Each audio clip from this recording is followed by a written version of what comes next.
ಭಕ್ತಿಯ ಸ್ತುತ್ಯ ವಿರಕ್ತಿಯ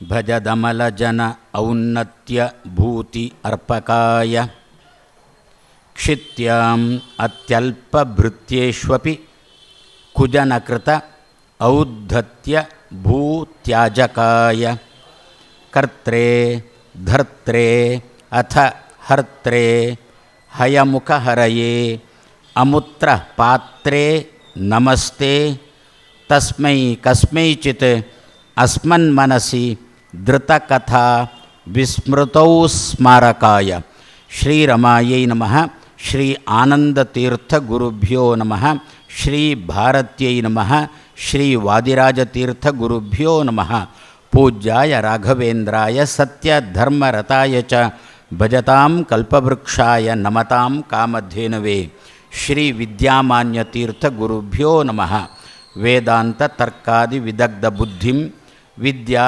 ಪ್ರಸಾರೇ ಅರ್ಪಿತ ಜೀವಿತಂ ಮುದಾ ಕೃಷ್ಣಪ್ರಿಯಂ ಧೀರಂ ಅದೀನಭಾಷಣಂ ನಮಾಮಿ ಉದಾರಂ ವಿಬುಧೇಶ ಯೋಗಿನಂ ಶ್ರೀ ಗುರುಭ್ಯೋ ನಮಃ ಜನ್ಮಾದಿ ಅಸ್ಯ ಯತಃ ಅನ್ವಯಾತ್ ಇತರತಃ ಚ ಅರ್ಥೇಷು ಅಭಿಜ್ಞಃ ಸ್ವರಾಟ್ ತೇನೇ ಬ್ರಹ್ಮಹೃದಯ ಆದಿಕವಯೇ ಮುಹ್ಯಂತಿ ಯಂ ಸೂರಯಃ ತೇಜೋವಾರಿ ಮೃದಾಂ ಯಥಾ ವಿನಿಮಯಃ ಯತ್ರ ತ್ರಿಸರ್ಗಃ ಮೃಷಾ ಧಾಮ್ನಾ ಸ್ವೇನ ಸದಾ ನಿರಸ್ತಕುಹಕಂ ಸತ್ಯಂ ಪರಂ ಧೀಮಹಿ ಸೃಷ್ಟಿ ಸ್ಥಿತಿ ಅಪ್ಯಯ ಈಹಾ ನಿಯತಿ ದೃಶಿ ತಮಃ ಬಂಧ ಮೋಕ್ಷಾಃ ಚ ಯಸ್ಮಾತ್ ಅಸ್ಯ ಶ್ರೀ ಬ್ರಹ್ಮ ರುದ್ರ ಪ್ರಭೃತಿ ಸುರ ನರ ದ್ಯು ಈಶ ಶತ್ರುತ್ಮಕಸ್ಯ ವಿಷ್ಣೋಃ ವ್ಯಸ್ತಾಃ ಸಮಸ್ತಾಃ ಸಕಲಗುಣನಿಧಿಃ ಸರ್ವದೋಷವ್ಯಪೇತಃ ಪೂರ್ಣಾನಂದಃ ಅವ್ಯಯಃ ಯಃ ಗುರುರಪಿ ಪರಮಃ ಚಿಂತಯೇ ತಂ ಮಹಾಂತಂ. ಶ್ರೀ ಗುರುಭ್ಯೋ ನಮಃ. ಚಿಂತಯೇ ತಂ ಮಹಾಂತಂ. ಆಚಾರ್ಯ ಮಧ್ವರ ಮಾತು. ಮಧ್ವರೊಂದು ಎಚ್ಚರಿಕೆ ಕೊಡ್ತಾರೆ. ನನ್ನ ಮಾತು ಅಂದರೆ ನನ್ನ ಮಾತೇ ಅಲ್ಲ ಅಂದರು. ಮತ್ತು ಎಲ್ಲ ಆಚಾರ್ಯರಿಗೂ ಒಪ್ಪಿಗೆಯಾಗಿರುವ ವೇದವ್ಯಾಸ ದೇವರ ಮಾತು ಅಂತಾರೆ. ನನ್ನ ಮಾತು ಅಂತಂದರೆ ಮಾಧ್ವರು ಮಾತ್ರ ಒಪ್ಪಿಯಾರು, ಬೇರೆಯವರು ಒಪ್ಪಬೇಕಾಗಿಲ್ಲ. ಆದರೆ ವೇದವ್ಯಾಸ ದೇವರನ್ನು ಮಾತ್ರ ಇವತ್ತು ಪ್ರತಿಯೊಬ್ಬರೂ ಒಪ್ಪಿದ್ದಾರೆ, ಪ್ರತಿಯೊಬ್ಬ ಆಚಾರ್ಯರೂ ಒಪ್ಪಿದ್ದಾರೆ. ಆದ್ದರಿಂದ ಮಧ್ವರಂತಾರೆ, ನನ್ನ ಮಾತಲ್ಲವೋ ಎನ್ನ ಹಿರಿಯರ ಮಾತು, ಎನ್ನ ಭಿನ್ನಪ ಕೇಳು ಧನ್ವಂತ್ರಿ ದಯಮಾಡು. ಅದರಲ್ಲಿ ಕೊನೆಗೆ ಗೋಪಾಲದಾಸರು ಹೇಳತಕ್ಕಂಥ ಮಾತು, ಎನ್ನ ಮಾತಲ್ಲ ಎನ್ನ ಹಿರಿಯರ ಮಾತು ಕರುಣಿಸೋ ಅಂತ ಹೇಳಿದಂತೆ ಆಚಾರ್ಯ ಮಧ್ವರಂತಾರೆ ಎನ್ನ ಹಿರಿಯರ ಮಾತು. ಎನ್ನ ಹಿರಿಯರು ಅಂತಂದರೆ ಭಗವಂತನ ಮಾತು ಇದು ಅಂತ ಸಮಾಜದ ಮುಂದೆ ತೆರೆದಿಟ್ಟಿರ್ತಾರೆ. ಏನಂದರು? ಮಹಾಂತಂ, ಕೊನೆಯ ಅಂತ. ಅಂತ ಶಬ್ದಕ್ಕೆ ನಾಶ ಅಂತರ್ಥ. ಕೊನೆಯ ಅಂತ ಯಾರಿಂದ ಬರುತ್ತೋ, ಯಾರಿಂದಾಗಿ ನಮ್ಮ ಸಾವುಗಳ ಕೊನೆ ಆಗುತ್ತೋ ಅಂತಹ ದೇವರನ್ನು ಚಿಂತನೆ ಮಾಡ್ತೇನೆ ಅಂತ ಹೇಳಿಕೊಂಡು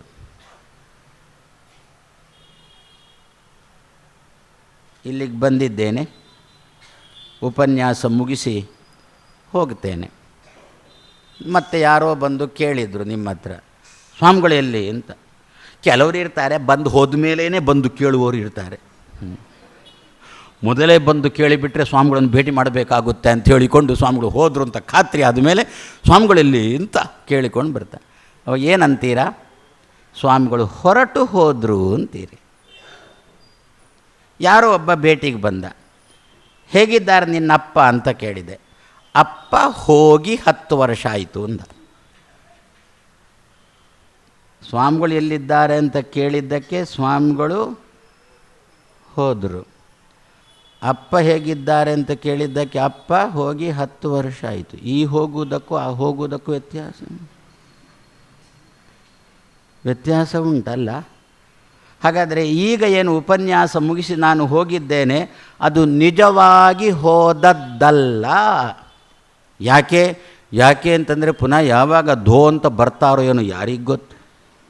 ಅದಕ್ಕೆ ಸರಿಯಾಗಿ ಈ ದ್ವಾದಶಿ ಸಂಘ ಸ್ನೇಹ ಬಳಗ 2 ಒಟ್ಟು ಸೇರಿ ಹೇಳಿ ಆಯಿತು, ಸ್ವಾಮಿ ಮೇಲಿನ ಮೇಲೆ ಬರಬೇಕು ಅಂಥೇಳಿ.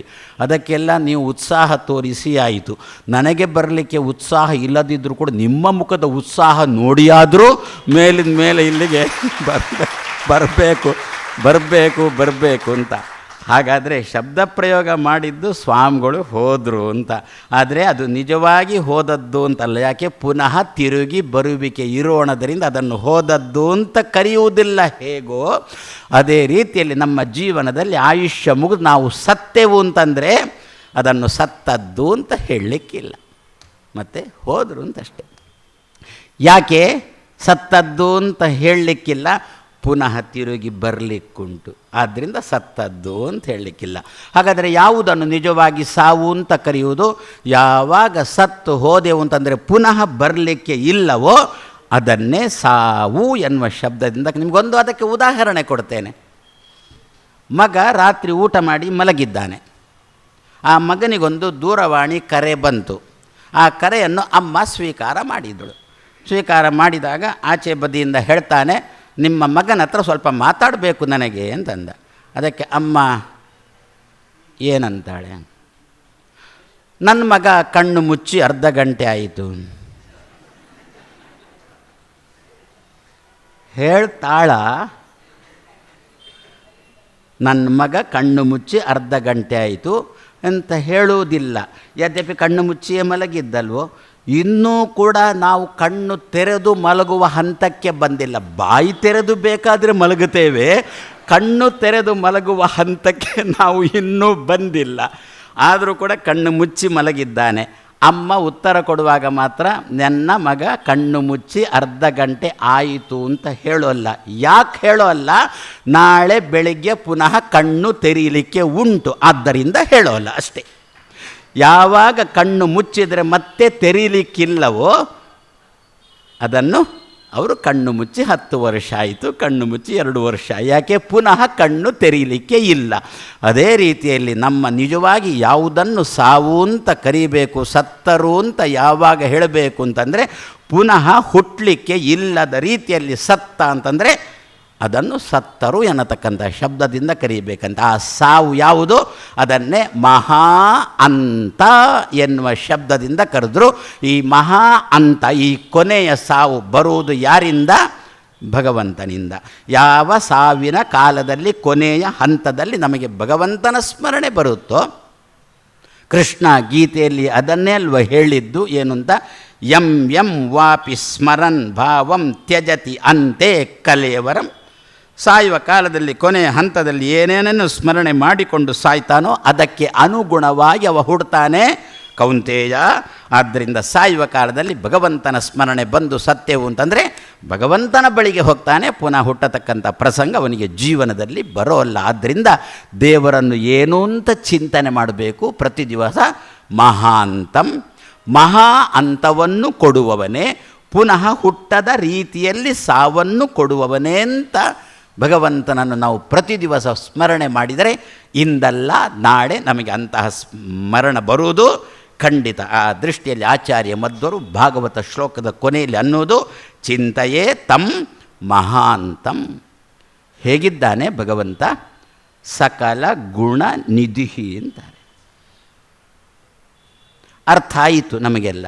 ಸಕಲ ಗುಣ ನಿಧಿ ಏನರ್ಥ? ಒಟ್ಟಿಗೆ ಅದರ ಅರ್ಥ ಎಲ್ಲ ಗುಣಗಳು ಉಳ್ಳವ ಅಂತ. ತುಂಬ ಎಚ್ಚರಿಕೆಯಲ್ಲಿ ಅರ್ಥ ಮಾಡಬೇಕಂತೆ ಈ ಶಬ್ದಗಳಿಗೆಲ್ಲ. ಒಂದು ಚೂರು ಶಬ್ದ ಆಚೀಚೆ ಆದರೂ ಕೂಡ ಅದನ್ನು ಹುಡುಕಿ ಹಿಡಿದುಕೊಂಡು ಅದನ್ನೇ ñೈ ಮಾಡತಕ್ಕಂಥ ಹಂದಿಗಳು ನಮ್ಮಲ್ಲಿ ತುಂಬ ಜನ ಇದ್ದಾರೆ. ಆದ್ದರಿಂದ ಒಂದು ಶಬ್ದ ಮಾತಾಡಬೇಕಾದ್ರೂ ಕೂಡ ತುಂಬ ಎಚ್ಚರಿಕೆಯಲ್ಲಿ ಬೇಕು. ಆಚಾರ್ಯ ಮಧ್ವರು ಏನು ಶಬ್ದ ಪ್ರಯೋಗ ಮಾಡಿದರು, ವ್ಯಾಸರು ಹೇಳಿದ ಏನು ಶಬ್ದ ಪ್ರಯೋಗ ಮಾಡಿದರು? ಸಕಲ ಗುಣ ನಿಧಿ ಅಂತಂದರು. ನಿಧಿ ಅಂದರೆ ಏನು ಗೊತ್ತಾ? ನಿಧಿ ಸಂಗ್ರಹ ಅಂತ ನಮ್ಮಲ್ಲಿ ಇರುತ್ತಾ? ಇದಕ್ಕೋಸ್ಕರ ಇನ್ನೊಂದಕ್ಕೋಸ್ಕರ ಮತ್ತೊಂದಕ್ಕೋಸ್ಕರ ನಿಧಿ ಏನರ್ಥ? ಯಾವುದನ್ನು ದುಡ್ಡು ಸಂಗ್ರಹ ಮಾಡಿ ಅದಕ್ಕೆ ನಿಧಿ ಅಂತ ಹೆಸರಿಟ್ಟೆವೋ ಆ ದುಡ್ಡನ್ನು ನಮ್ಮ ಸ್ವಂತಕ್ಕೆ ಉಪಯೋಗಿಸುವ ಅಧಿಕಾರ ನಮಗಿಲ್ಲ. ಅದು ಸಾರ್ವಜನಿಕವಾಗಿ ಅದರ ಸಾರ್ವಜನಿಕವಾಗಿ ಸಂಗ್ರಹ ಮಾಡಿದ್ದನ್ನು ಸಾರ್ವಜನಿಕವಾಗಿ ಉಪಯೋಗ ಮಾಡುವುದಕ್ಕೆ ನಿಧಿ ಅನ್ನತಕ್ಕಂಥ ಶಬ್ದವನ್ನು ನಾವು ಬಳಕೆ ಮಾಡ್ತೇವಲ್ಲ. ಲೋಕದಲ್ಲಿ ಹಾಗೆ ತಾನೇ ಪ್ರಯೋಗ ಎಲ್ಲ ಬಂದಿದೆ ತಾನೇ. ದೇವರನ್ನು ಏನು ಅಂತ ಚಿಂತನೆ ಮಾಡಿದರು ಆಚಾರ್ಯ ಮಧ್ವರು? ಸಕಲ ಗುಣ ನಿಧಿ ಅಂತ ಚಿಂತನೆ ಮಾಡಿದರು. ಏನರ್ಥ ಹಾಗಾದರೆ? ಅವನಲ್ಲಿ ಏನು ಗುಣಗಳು ಉಂಟೋ ದೇವರೇ ಅದು ನಿನ್ನಲ್ಲಿ ನಿಧಿಯಂತೆ ಉಂಟು ಅಂತಂದರು. ಏನರ್ಥ ನಿಧಿಯಂತೆ ಉಂಟು? ರಕ್ತದಾನ ನಿಧಿ ಏನರ್ಥ? ನಮಗೆ ಅಗತ್ಯ ಬಿದ್ದಾಗ ಆ ರಕ್ತ ಕೊಡಬೇಕು ಅಂತ ಅದರ ಅರ್ಥ ತಾನೆ. ಅದೇ ರೀತಿಯಲ್ಲಿ ದೇವರಲ್ಲಿ ಸಕಲ ಗುಣ ನಿಧಿ ಅಂತ ಚಿಂತನೆ ಮಾಡಿದರೆ ಅರ್ಥ ಏನು? ನನಗೆ ಬೇಕಾದಾಗ ನೀನು ಆ ಗುಣವನ್ನು ಕೊಡಬೇಕು ಅಂತ ಅರ್ಥ. ನಾವು ನಿತ್ಯ ದೇವರನ್ನು ಏನು ಅಂತ ಚಿಂತನೆ ಮಾಡ್ತೇವೆ? ಅನಂತ ಕಲ್ಯಾಣ ಗುಣಪರಿಪೂರ್ಣ ಅಂತ ದೇವರನ್ನು ಸದಾ ಚಿಂತನೆ ಮಾಡುವುದೇ. ನಮಗೇನು ಲಾಭ ಬಂತು? ಅವ ಅನಂತ ಗುಣಕ್ಕೆ ಪರಿಪೂರ್ಣ ಆದರೆ ಅವನಿಗಾಯಿತು, ನಮಗೇನು ಲಾಭ ಬಂತು? ಅದಕ್ಕಂದರು ದೇವರನ್ನು ಹಾಗಾದರೆ ಹೀಗೆ ಚಿಂತನೆ ಮಾಡು. ಅವ ಎಂದೂ ಕೂಡ ತನ್ನ ಸ್ವಂತದ್ದನ್ನು ಬಿಟ್ಟು ಕೊಡುವುದೇ ಇಲ್ಲ ನಮಗೆ. ಅವನ ಸ್ವಂತದ್ದು ಅಂತ ಏನುಂಟು ಅದು ನಮಗೆ ಏನು ನಾವು ತಲೆ ಕೆಳಗೆ ಕಾಲ ಮೇಲೆ ಮಾಡಿದರೂ ಸ್ವಂತದ್ದನ್ನು ಕೊಡೋದೇ ಇಲ್ಲ. ಮತ್ತು ಹೀಗೆ ಅದು ಇದು ಅಲ್ಲಿದ್ದಿಲ್ಲಿದ್ದು ಅಂತ ಕೊಟ್ಟು ನಮ್ಮನ್ನು ನಿಭಾಯಿಸಿ ಕಳಿಸಿಕೊಡ್ತಾನೆ ಭಗವಂತ. ನಿಮಗೊಂದು ಉದಾಹರಣೆ ಹೇಳೋದು ಅಂತಾದರೆ,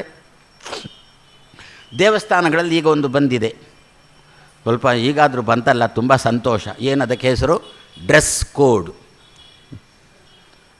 ಇವಾಗ ಕೋಡಿಟ್ಟುಕೊಂಡೇ ಬಂದವ. ಏನು ಎಲ್ಲ ಅರ್ಧ ಬಟ್ಟೆಗಳನ್ನೆಲ್ಲ ಹಾಕಿಕೊಂಡು, ಅರ್ಧಂಥ ಬಟ್ಟೆಗಳನ್ನೆಲ್ಲ ಹಾಕಿಕೊಂಡು ಗ್ರಹಚಾರ.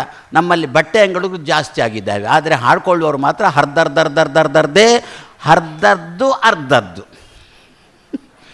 ಅರ್ಧ ಬಟ್ಟೆ ಅರ್ಧ ಬಟ್ಟೆ ಇದನ್ನೇ ಹಾಕ್ಕೊಂಡು ಬರ್ತಾಯಿದ್ರೆ ದೇವಸ್ಥಾನದವರು ನೋಡಿದ್ರು ತಡ್ಕೊಳ್ಳಿಕ್ಕೆ ಸಾಧ್ಯ ಆಗಿಲ್ಲ. ಒಂದು ನಾಮಫಲಕ ಹಾಕಿಬಿಟ್ರು. ಏನು ಅಂತ? ದೇವಸ್ಥಾನಕ್ಕೆ ಬರುವಾಗ ಭಾರತೀಯ ಸಂಸ್ಕೃತಿಯಲ್ಲೇ ಬರಬೇಕು ಅಂತ ಹೇಳಿಕೊಂಡು. ಆ ದೇವಸ್ಥಾನ ಇವರದ್ದಾಗ್ಬೋದು.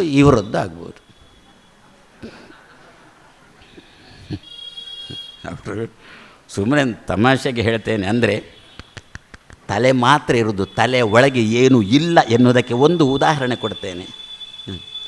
ಧ್ವಜ ಹಾರಿಸ್ತಾರಲ್ಲ, ಈಗ ನಾಡ್ದು ಬಂತು ಆಗಸ್ಟ್ 15ಕ್ಕೆ.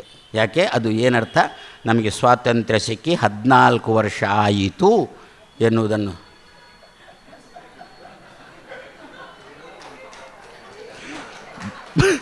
ಬ್ರಿಟಿಷ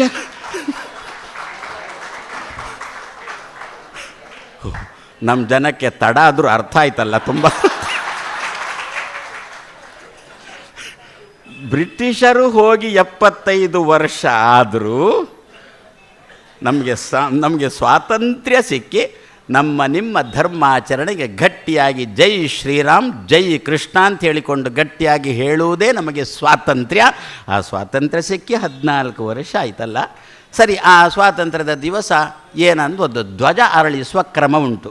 ಸರಿ, ಧ್ವಜ ಅರಳಿಸಿದ್ರು. ಧ್ವಜ ಅರಳಿಸುವವರು ಕರ್ನಾಟಕದಲ್ಲಿ ಯಾರು ಅಂತ ಗೊತ್ತು ತಾನೆ? ತೂರಾಡುವವರು. ಅಲ್ಲಿ ನಿಂತುಕೊಂಡು ಧ್ವಜ ಅರಳಿಸ್ತಾರೆ. ಅರಳಿಸಿದ ಮೇಲೆ ಸರಿ ಎಲ್ಲ ಆಯಿತು, ಜನಗಣಮನ ಅದು ಇದೆಲ್ಲ ಆಯಿತು. ಆಮೇಲೆ ಹೀಗೆ ಕೃಷ್ಣ ಅಂದಿದ್ದ, ಕಡಿತೇನೆ ಕೈ ಅಂತಂದಿದ್ದ. ಯಾಕೆ ಅಂತ ಕೇಳಿದ. ಒಂದು ಕೈಯಲ್ಲಿ ನಮಸ್ಕಾರ ಮಾಡಿದರೆ ಕೈ ಕಡಿತೇನೆ ಅಂತ ಕೃಷ್ಣ ಅಂದದ್ದು. ಮತ್ತು 2 ಕೈ ಯಾಕೆ ಕೊಟ್ಟದ್ದು ನಿನಗೆ ಅಂದ ಕೃಷ್ಣ. ಹೀಗೆ ಜೋಡಿಸು, ನಮ್ಮ ಸಂಸ್ಕೃತಿ ಭಾರತೀಯ ಸಂಸ್ಕೃತಿ, 2 ಕೈಗಳನ್ನು ಹೀಗೆ ಜೋಡಿ. ಇವ ಏನಂದ? ಹೀಗಂದ. ಸರಿ, ಹಾಗೆ ಅನ್ಲಿ. ಬಾಯಲ್ಲಿ ಏನಂದ? ಜೈ ಹಿಂದೂ ಅಂದ. ಏನರ್ಥ ಅದರದ್ದು? ಜೈ ಹಿಂದೂ ಅಂತ ಅರ್ಥ. ಆ ಸೆಲ್ಯೂಟ್ ಹೊಡೆದವನಿಗೆ ತಲೆಗೆ ಹೋಗಲಿಲ್ಲ. ನಿಜವಾಗಿ ಹಿಂದೂ ಅಂತಂದರೆ ಮೈ ಪರಿಚಿಕೊಳ್ತಾನೆ. ಹಿಂದೂದೇ ಎಲ್ಲಿಯ ತನಕ ಅಂತಂದರೆ ನಮ್ಮ ಭಾರತ ಧ್ವಜದಲ್ಲಿ 3 ಬಣ್ಣ ಉಂಟಲ್ವೋ, ಆ 3 ಬಣ್ಣದಲ್ಲಿ ಮೊದಲನೇ ಬಣ್ಣ ಯಾವುದು ಅಂತ ಕೇಳಿದರೆ ಮೊದಲಿದ್ದ ತೂಕಡಿಸುವ ಹೇಳ್ತಿದ್ದದ್ದು ಕೆಂಪು ಬಣ್ಣ ಅಂತ. ಅದು ಕೇಸರಿ ಬಣ್ಣ ಅಂತ ಹೇಳಲಿಕ್ಕೂ ಅವನಿಗೆ ಆಗಲಿಲ್ಲ. ಒಂದು ಒಳ್ಳೆಯದು. ಯಾಕೆ ಅಂತಂದರೆ ನಮ್ಮ ಕೇಸರಿ ಧಾರಣೆ ಮಾಡತಕ್ಕಂಥ ಋಷಿ ಮುನಿಗಳಿಗೆ ಇವನ ಬಾಯಿಯಿಂದ ಕೇಸರಿ ಶಬ್ದ ಹೇಳಿಸಲಿಕ್ಕೆ ಇಚ್ಛೆ ಇಲ್ಲ, ಅದಕ್ಕೋಸ್ಕರ ಕೆಂಪು ಅಂತ ಹೇಳಿಸಿದ್ರೋ ಏನಂತ. ಏನಂತಾರೆ ಆ ಸೆಲಿಟ್ ಹೊಡೆಯುವಾಗ ಏನಂತಾರೆ? ಜೈ ಹಿಂದೂ ಅಂತ ಅದರದ್ದರ್ಥ.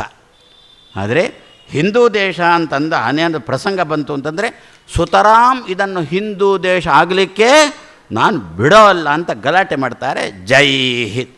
ನಾನೀಗ ಹೇಳಿದ್ದವರಿಗೆ ಕೇಳಿಸಿಬಿಟ್ರೆ ನಾಳೆಯಿಂದ ಏನು ಮಾಡ್ತಾರೋ ಗೊತ್ತಿಲ್ಲ. ಆದರೆ ಒಂದು ಸಂತೋಷ, ಯಾಕೆ ಅಂತಂದರೆ ಅವರಿಗೆ ಕಿವಿಯೇ ಇಲ್ಲ. ಆದ್ದರಿಂದ ನಾವು ಎಷ್ಟು ಗಟ್ಟಿಯಾಗಿ ಮಾತಾಡಿದರೂ ಕೂಡ ಏನು ತೊಂದರೆ ಇಲ್ಲ. ಹಾಗಾದರೆ ಏನು ಆ ರೀತಿಯಲ್ಲಿ ನಮ್ಮದು ಏನು ಸಕಲ ಗುಣ ನಿಧಿ ಅಂತೇಳಿಕೊಂಡು ದೇವರನ್ನು ನಾವು ಗುಣಗಳ ನಿಧಿ, ಗುಣಗಳನ್ನು ಇಟ್ಟುಕೊಂಡವ. ಹಾಗಾದರೆ ಆ ದೇವಸ್ಥಾನಕ್ಕೆ ಬರುವಾಗ ನಮ್ಮಲ್ಲಿ ಏನು ಬೇಕು? ಇಂತಹ ಹೆಣ್ಣುಮಕ್ಕಳು ಈ ರೀತಿ ಬರಬೇಕು, ಗಂಡು ಮಕ್ಕಳು ಈ ರೀತಿ ಬರಬೇಕು ಅಂತ ನಿಯಮ ಉಂಟಲ್ಲ. ಸರಿ, ಕೆಲವರಿಗೆ ಬಂದ ಮೇಲೆ ಗೊತ್ತಾಯಿತು, ಓಹೋ ಈ ದೇವಸ್ಥಾನದಲ್ಲಿ ಹೀಗೆ ವಸ್ತ್ರಾಭರಣ ಹೀಗೆ ಉಂಟು ಅಂತ ಹೇಳಿಕೊಂಡು ಗೊತ್ತಾಯಿತು. ಆವಾಗ ವ್ಯವಸ್ಥಾಪಕರು ಅಲ್ಲಿ ತಯಾರಿರ್ತಾರೆ. ಅವ್ರು ಏನು ಮಾಡಿರ್ತಾರೆ? ಕೆಲವು ಅದಕ್ಕೋಸ್ಕರನೇ ಬಟ್ಟೆಗಳನ್ನು ತಯಾರು ಮಾಡಿಟ್ಟಿರ್ತಾರ. ಹೆಂಗಸರು ಅಂತಾದರೆ ಇಂಥ ಬಟ್ಟೆ, ಆಮೇಲೆ ಮಕ್ಕಳು ಅಂತಾದರೆ ಇಂಥ ಬಟ್ಟೆಗಳನ್ನು ತಯಾರು ಮಾಡಿಟ್ಟಿರ್ತಾರಲ್ವೋ. ಆ ಬಟ್ಟೆಗಳನ್ನು ಅವರು ಉಟ್ಟುಕೊಳ್ತಾರಾ? ಅವರು ಉಟ್ಟುಕೊಳ್ಳುವ ಬಟ್ಟೆಯನ್ನು ಬಂದವರಿಗೆ ಕೊಡ್ತಾರಾ? ತಮ್ಮ ಸ್ವಂತ ಬಟ್ಟೆಗಳಿರುತ್ತಲ್ಲ ಅವರಿಗೆ, ಆ ಬಟ್ಟೆಗಳನ್ನು ಯಾರೋ ದೇವಸ್ಥಾನದ ದೇವರ ದರ್ಶನಕ್ಕೆ ಬಂದವಳು ಅವಳು ದೇವಸ್ಥಾನಕ್ಕೆ ಸಂಬಂಧಪಟ್ಟ ಬಟ್ಟೆಯನ್ನು ಉಟ್ಟುಕೊಂಡು ಬರಲಿಲ್ಲ ಅಂದರೆ ಆವಾಗ ಅವಳು ಈ ವ್ಯವಸ್ಥಾಪಕರ ಹತ್ರ ನಾನು ಆ ಕ್ರಮದಲ್ಲಿ ಬಂದಿಲ್ಲ, ದೇವಸ್ಥಾನದ ಒಳಗೆ ಹೋಗಲಿಕ್ಕೆ ನನಗೆ ಬಟ್ಟೆ ಕೊಡಿ ಅಂತಂದಾಗ, ಭಾರತೀಯ ಸಂಸ್ಕೃತಿಯ ಬಟ್ಟೆ ಕೊಡಿ ಅಂತಂದಾಗ ಈ ವ್ಯವಸ್ಥಾಪಕ ತನ್ನ ಒಳಗೆ ಪೆಟ್ಟಿಗೆಯಲ್ಲಿದ್ದಂಥ ಬಟ್ಟೆ ಕೊಡ್ತಾನೋ ಅಥವಾ ಅವರಿಗೆ ಅಂತಲೇ ಕೊಡಲಿಕ್ಕಿದ್ದಂಥ ಬೇರೆ ಬಟ್ಟೆಗಳನ್ನು ತಯಾರು ಮಾಡಿಟ್ಟುಕೊಂಡು ಅದನ್ನು ಕೊಡ್ತಾನೋ?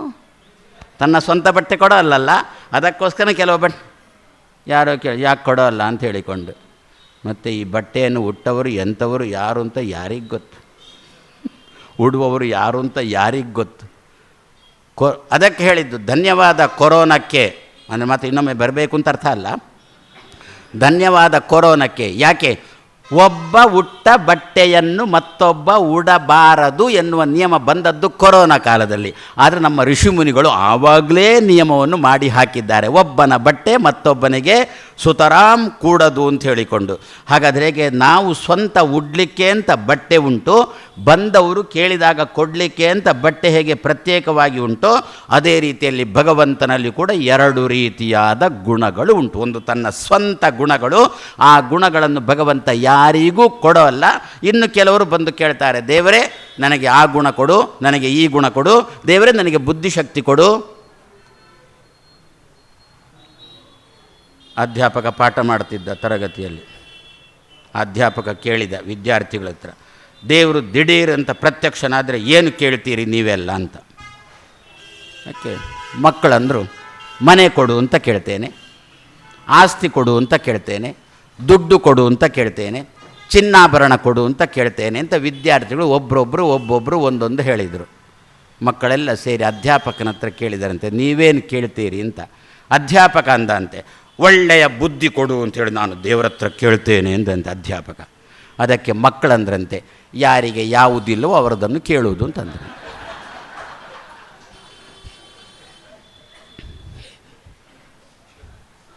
ಅದರಿಂದ ದೇವರ ಹತ್ರ ನಾವು ಕೇಳ್ತೇವಲ್ಲ, ಸಂತತಿ ಕೊಡು ಅಂತ ದೇವರಲ್ಲಿ ಕೇಳ್ತೇವಲ್ಲ, ಅದಕ್ಕೆ ಹಿರಿಯರಂದರು, ಆಚಾರ್ಯ ಮಧ್ವರಂದರು, ಸಂತತಿ ಬೇಕು ಅಂತಾದರೆ ದೇವರಲ್ಲಿ ಕೇಳುವಾಗ ದೇವಕಿ ನಂದನ ದೇವಕಿ ನಂದನ ದೇವಕಿ ನಂದನ ಯಥಾ ಉಪಾಸತೆ ತಥೈವ ಭವತಿ. ದೇವಕಿಯ ಮಗನೇ ಅಂತ ದೇವರನ್ನು ಚಿಂತನೆ ಮಾಡಿಬಿಟ್ರೆ ದೇವರು ನಮಗೂ ಮಗುವನ್ನು ಕೊಡ್ತಾನೆ ಅಂತ ಶಾಸ್ತ್ರಕಾರರು. ಕೃಷ್ಣ ಅವತಾರ ಸಮಾಪ್ತಿ ಮಾಡಿ ಹೊರಟಿದ್ದಾನೆ. ಹೊರಡುವಾಗ ದೇವತೆಗಳೆಲ್ಲ ಬಂದರು, ಆಚಾರ್ಯ ಮಧ್ವರು ಬಂದು ಕೇಳಿಬಿಟ್ರು, ಕೃಷ್ಣ ಹೊರಡ್ತೀಯ ಅಂತ. ಹೌದು ಅಂತಂದ. ನಮಗೇನು ಗತಿ ಅಂತ ಕೇಳಿದರು. ನಮಗೆ ಬೇಕಾದ್ದನ್ನು ಕೊಡತಕ್ಕಂಥವ್ರು ಇನ್ನು ಮುಂದೆ ಯಾರು ಅಂತ ಕೇಳಿದ್ದಕ್ಕೆ ಕೃಷ್ಣ ಅಂದ, ಗೋಪಾಲ ಮಂತ್ರಂ ಭಜತಾಂ ಫಲಪ್ರದ ಏಕೇನ ರೂಪೇಣ ಸಹ ಭುವಿ ಅದೃಶ್ಯ ತಸ್ಥೌ ಅಂದರೆ ನಿಂತ ಅಂತ ಅರ್ಥ. ಗೋಪಾಲ ಮಂತ್ರಂ ಭಜತಾಂ, ಯಾರು ಪ್ರತಿ ದಿವಸ ಶ್ರೀಕೃಷ್ಣಾಯ ನಮಃ ಶ್ರೀಕೃಷ್ಣಾಯ ನಮಃ ಶ್ರೀ, ಶ್ರೀಕೃಷ್ಣಾಯ ನಮಃ ಶ್ರೀ. ಮೊದಲೊಂದು ಶ್ರೀಕಾರ ರುಕ್ಮಿಣಿ, ಕೊನೆಗೊಂದು ಶ್ರೀಕಾರ ಸತ್ಯಭಾಮ. ರುಕ್ಮಿಣಿ ಸತ್ಯಭಾಮೆಯರ ಮಧ್ಯದಲ್ಲಿ ನಿಂತಿರತಕ್ಕಂಥ ಕೃಷ್ಣಾಯ ನಮಃ, ಶ್ರೀಕೃಷ್ಣಾಯ ನಮಃ ಶ್ರೀ ಅಂತ ಯಾರು ಗೋಪಾಲ ಮಂತ್ರಂ ಭಜತಾಂ ಫಲಪ್ರದಃ ಏಕೇನ ರೂಪೇಣ ಸಹ ಕೃಷ್ಣನು ಭೂಮಿಯಲ್ಲಿ ಅದೃಶ್ಯ ಯಾರಿಗೂ ಕಾಣಿಸದೆ ತಸ್ತೌ ಈಗಲೂ ಇದ್ದಾನೆ ಕೃಷ್ಣ ಈ ಭೂಮಿಯಲ್ಲಿ. ಅದನ್ನು ಅನುಭವಿಸುವ ಶಕ್ತಿ ಮಾತ್ರ ನಮಗೆ ಒಳಗಿನಿಂದ ಬೇಕು. ಪ್ರತಿ ದಿವಸ ನಾವು ಶ್ರೀಕೃಷ್ಣಾಯ ನಮಃ ದೇವಕಿನಂದನ, ಮಕ್ಕಳಾಗಿಲ್ಲ ಅಂದರೆ ದೇವಕಿನಂದನ, ಲಗ್ನ ಆಗಿಲ್ಲ ಅಂತಂದರೆ ರುಕ್ಮಿಣಿ ವಲ್ಲಭ. ಈ ಸಂದರ್ಭದೊಂದು ಮಾತು ಹೇಳ್ತೇನೆ, 18,000 ಭಾಗವತ ಶ್ಲೋಕ ಓದಲಿಕ್ಕೆ ನಮ್ಮಿಂದ ಆಗೋಲ್ಲ. ಅದಕ್ಕೆ ಆಚಾರ್ಯ ಮಧ್ವರಂದರು 4 ಶಬ್ದದ ಒಂದು ವಾಕ್ಯ ಕೊಡ್ತೇನೆ, ಅದನ್ನು ಪ್ರತಿ ದಿವಸ ಹೇಳು, ಸಮಗ್ರ ಭಾಗವತ ಬಂದಾಯಿತು ಅಂತಂದರು. ಏನದು? ದೇವಕಿನಂದನ, ಸುಂದರ ರೂಪ, ರುಕ್ಮಿಣಿ ವಲ್ಲಭ, ಪಾಂಡವ ಬಂಧು, ಮುಗಿದು ಹೋಯಿತು, ಭಾಗವತ ಬಂದಾಯಿತು ಅಂತಂದರು.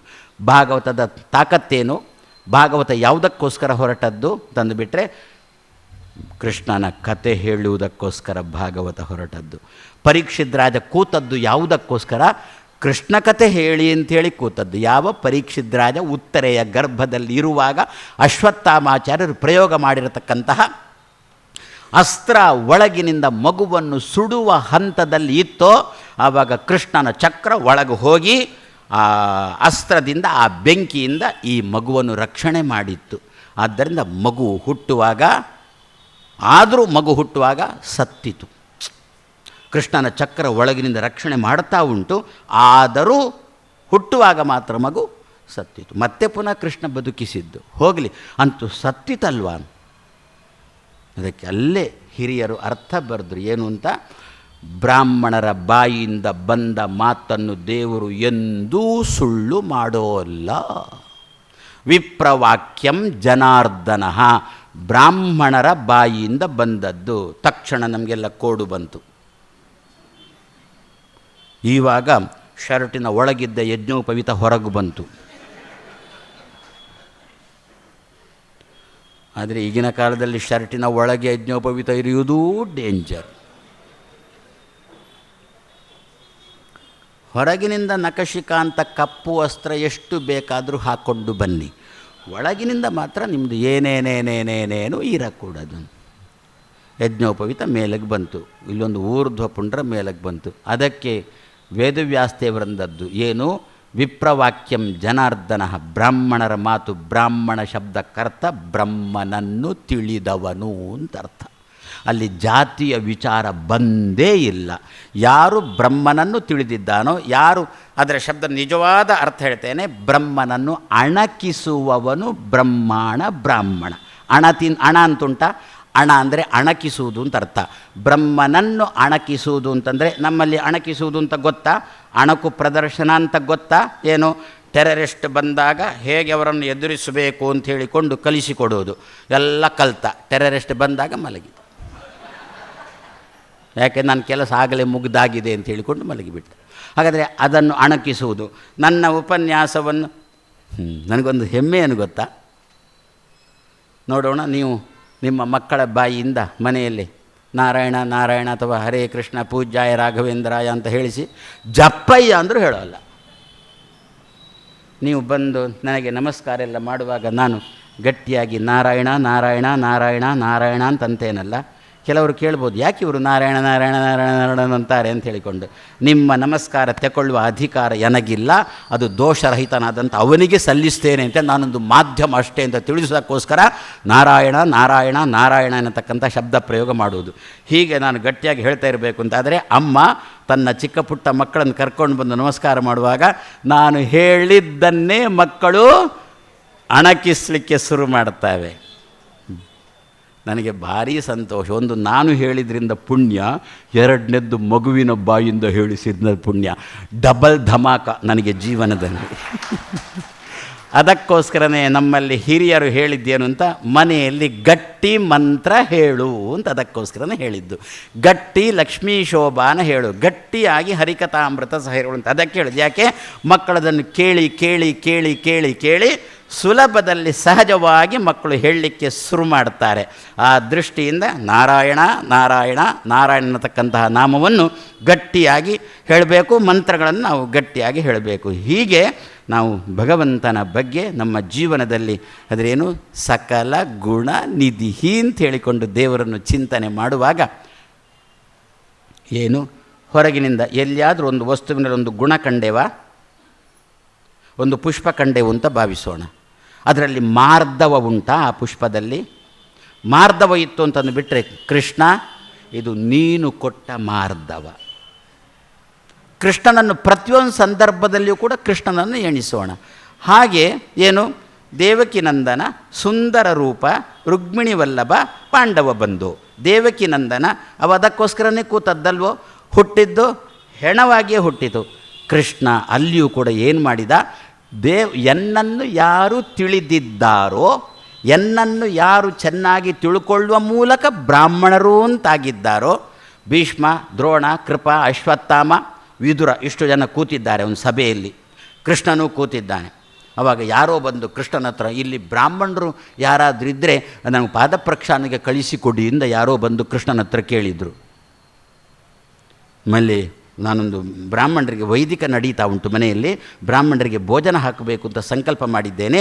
ಕೃಷ್ಣ ಬ್ರಾಹ್ಮಣರು ಯಾರಾದ್ರಿದ್ರೆ ಕಳಿಸಿಕೊಡು ಅಂತಂದಾಗ ಕೃಷ್ಣ ವಿದುರನ ಹತ್ರ, ವಿದುರ ಹೋಗು ಅಂದಂತೆ. ನಾವು ತಿಳ್ಕೊಂಡದ್ದು ದ್ರೋಣಾಚಾರ್ಯರು ಬ್ರಾಹ್ಮಣರು, ಕೃಪಾಚಾರ್ಯರು ಬ್ರಾಹ್ಮಣರು, ಅಶ್ವತ್ಥಾಮಾಚಾರ್ಯರು ಬ್ರಾಹ್ಮಣರು ಅಂತ ನಾವು ತಿಳ್ಕೊಂಡದ್ದು.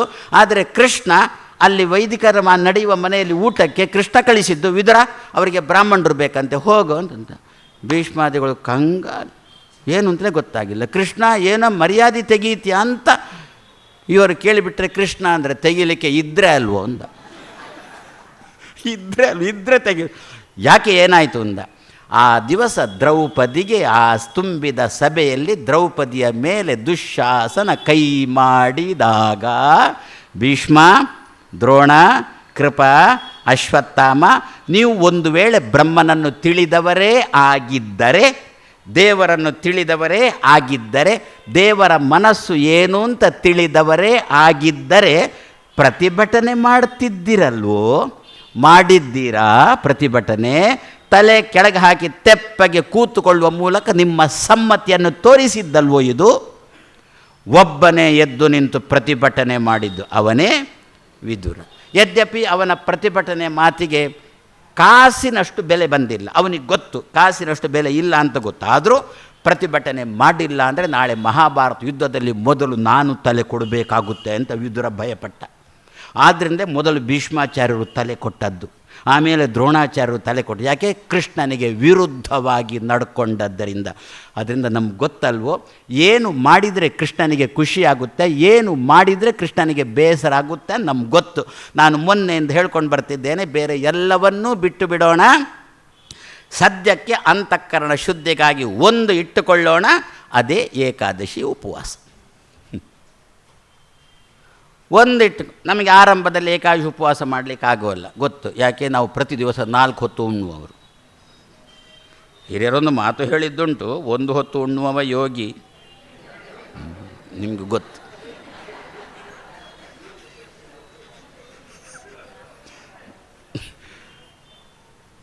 ಎರಡು ಹೊತ್ತು ಉಣ್ಣುವವ ಭೋಗಿ, 3 ಹೊತ್ತು ಉಣ್ಣುವವ ರೋಗಿ, 4 ಹೊತ್ತು ಉಣ್ಣುವನ್ನು ಎತ್ತುಕೊಂಡು ಹೋಗಿ ಅಂತಲ್ವೋ?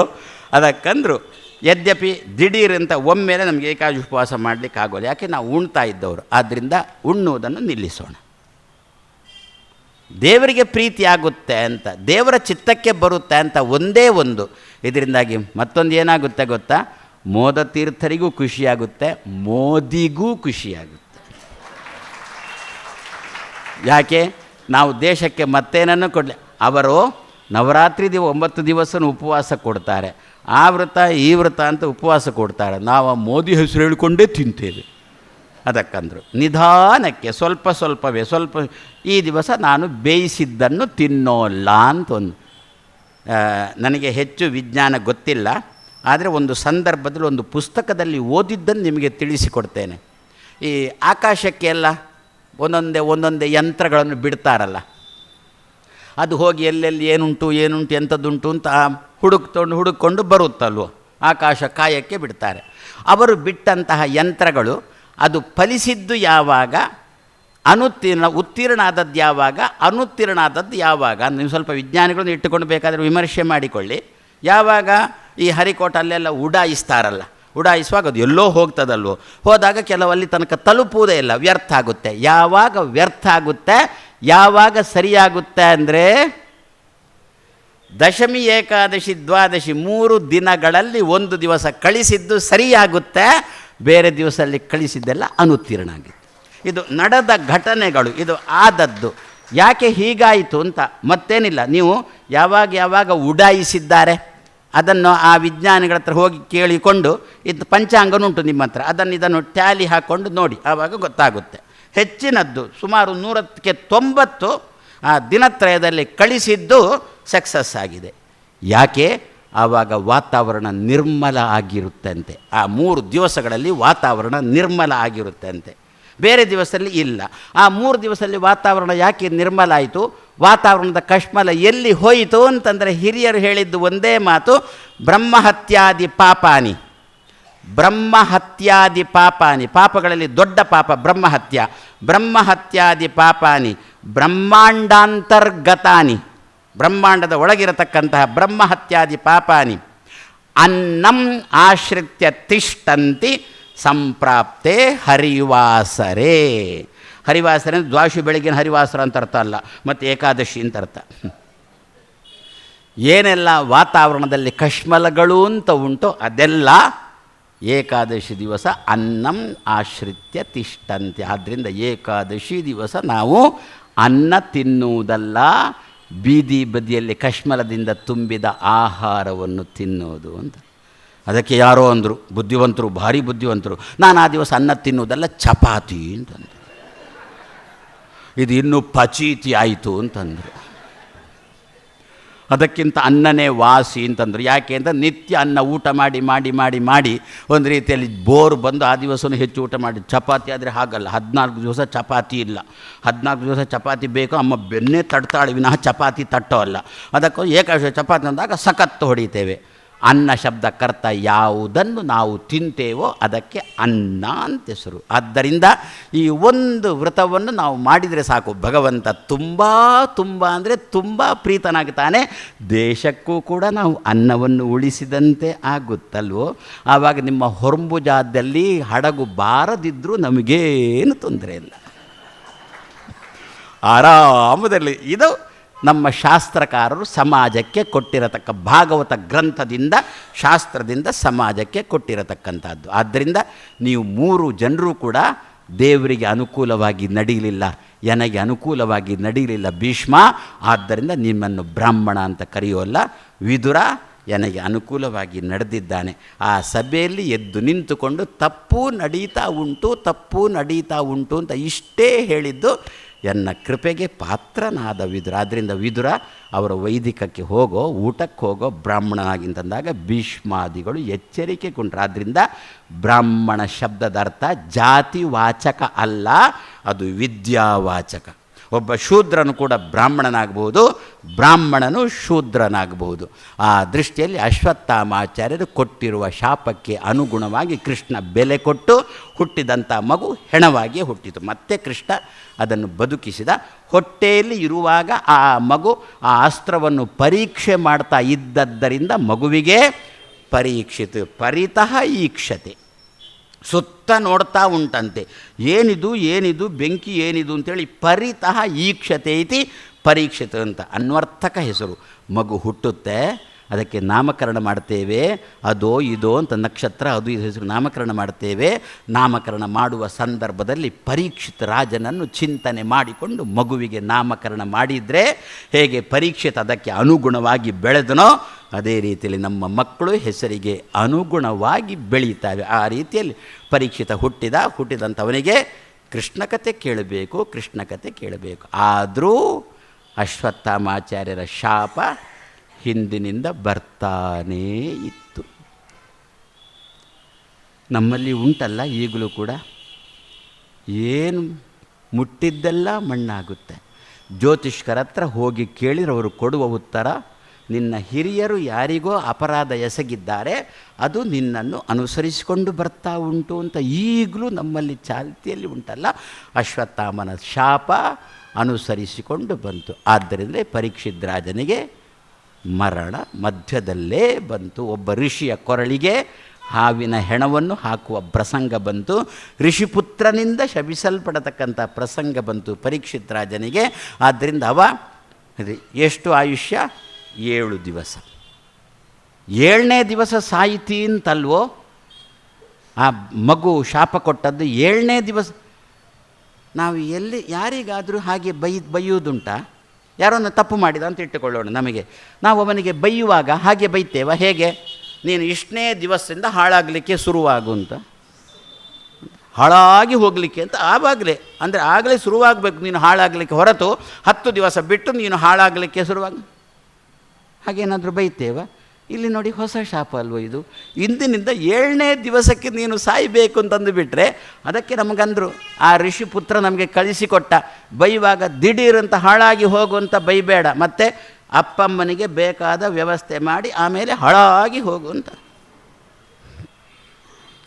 ಯಾಕೆ ಹಾಗೆ? ಅದು ಶಾಪ ಕೇಳಿದ ಪರೀಕ್ಷಿತ್ ರಾಜ ಖುಷಿಪಟ್ಟ ಅಂತೆ. ಏನು ಅಂತ ಖುಷಿಪಟ್ಟ? 7 ದಿವಸ ನಾನು ಸಾಯೋಲ್ಲ, ಆ 7 ದಿವಸದಲ್ಲಿ ಏನು ಬೇಕಾದರೂ ಸಾಧನೆ ಮಾಡಬಹುದು ಅಂತ ಹೇಳಿಕೊಂಡು ಪರೀಕ್ಷಿತ್ ರಾಜ ಕೃಷ್ಣನ ಕತೆ ಕೇಳಲಿಕ್ಕೆ ಅಂತ ಕೂತವನಾದ್ದರಿಂದ, ಆ ಕೃಷ್ಣನ ಸಮಗ್ರ ಭಾಗವತ ಇರುವುದೇ ಕೃಷ್ಣನ ಕತೆಗಾಗಿ. ಆದ್ದರಿಂದ ದೇವಕಿ ನಂದನ ಏನರ್ಥ? ದೇವಕಿಯ ಮಗನೇ ಆಯಿತಾ. ಮದುವೆಯಲ್ಲಿ ಅವತಾರ ಮಾಡಿದ್ದು ಬಂದಾಯಿತು. ಅದರಲ್ಲಿ ಮೊದಲನ 6 ಮಕ್ಕಳು ಹೋದರು, 7ನೇದ್ದು ಗರ್ಭಸ್ರಾವ ಆಯಿತು, 8ನೇದ್ದು ಕೃಷ್ಣ ಹುಟ್ಟಿದ ಅಂತ ಹೇಳಿಕೊಂಡು ಕೃಷ್ಣ ಹುಟ್ಟಿ 8ನೇ ಮಗುವಾಗಿ ಕೃಷ್ಣ ಹುಟ್ಟಿ ದೇವಕಿಗೆ ತಾಯಿಗೆ ನೆಮ್ಮದಿ ಕೊಟ್ಟ. ಕೃಷ್ಣ ಎಷ್ಟು 70 ವರ್ಷ ಆಗಿದ, 80 ವರ್ಷ ಆಗಿದ, 90 ವರ್ಷ ಆಗಿದ. ಯುದ್ಧ ಎಲ್ಲ ಮುಗಿದ ಮೇಲೆ ದೇವಕಿಯೊಟ್ಟಿಗೆ ಅಮ್ಮನೊಟ್ಟಿಗೆ ಕೃಷ್ಣ ಇದ್ದಾಗ ದೇವಕಿ ಅಂದಳಂತೆ, ಕೃಷ್ಣ ಏನು ಹೆತ್ತದ್ದು ಮಾತ್ರ ಲೀಲೆ ನೋಡಿಲ್ಲ, ನಿನ್ನ ಬಾಲಲೀಲೆ ನೋಡಿಲ್ಲ, ಅದಕ್ಕೇನಾಗಬೇಕಂತೆ ಎಂದ ಕೃಷ್ಣ ತಕ್ಷಣದಲ್ಲಿ 70 ವರ್ಷದ ಕೃಷ್ಣ 7 ತಿಂಗಳಿನ ಮಗುವಾದ ದೇವಕಿಯ ಸುತ್ತಮುತ್ತ ಓಡಾಡಲಿಕ್ಕೆ ಶುರು ಮಾಡಿದ. ಹಾಗಾದರೆ ಕೊನೆ ತನಕ ತನ್ನನ್ನು ಹೆತ್ತಿರತಕ್ಕಂತಹ ಅಮ್ಮನ ಕಣ್ಣಲ್ಲಿ ತಣ್ಣೀರು ಬರಿಸಿದ ಹೊರತು ಬಿಸಿ ನೀರು ಬರುವಂತೆ ಮಾಡಿಲ್ಲ ಕೃಷ್ಣ. ಅದಕ್ಕೋಸ್ಕರ ಅಮ್ಮಂದಿರು, ನಾವು ಪ್ರತಿ ದಿವಸ ಅಮ್ಮಂದಿರು ಆಗುವವರು, ಅಮ್ಮಂದಿರು ಆದವರು. ಪ್ರತಿ ದಿವಸ ಕೃಷ್ಣನನ್ನು ದೇವಕಿ ನಂದನ ದೇವಕಿ ನಂದನ ದೇವಕಿ ನಂದನ ಅಂತ ನಿತ್ಯ ಉಪಾಸನೆ ಮಾಡಿದೆವು ಅಂತಂದರೆ ಹಡೆದ ಅಪ್ಪಮ್ಮನನ್ನು ಬೀದಿಯಲ್ಲಿ ಮಗು ಹಾಕೋಲ್ಲ. ಆಯಿತಾ? ಮಧುರೆಯಲ್ಲಿ ಅವತಾರ ಮಾಡಿದ್ದಾಯ್ತಾ?